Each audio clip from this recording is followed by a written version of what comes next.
Mándale un saludo a tus primas de Chile. Yo quiero mucho a mis primas. ¿Ya? Las quiero ver pronto en Chile.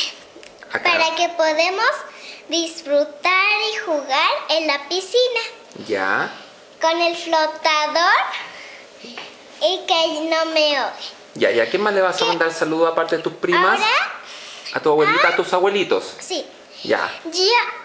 Yo me gusta estar jugando con mis abuelitos.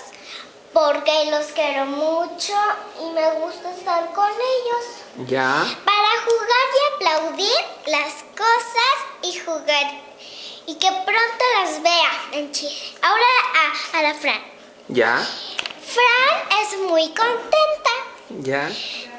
Pronto ella me quiere ver y a sus tíos y que ya no llore porque no están sus papás.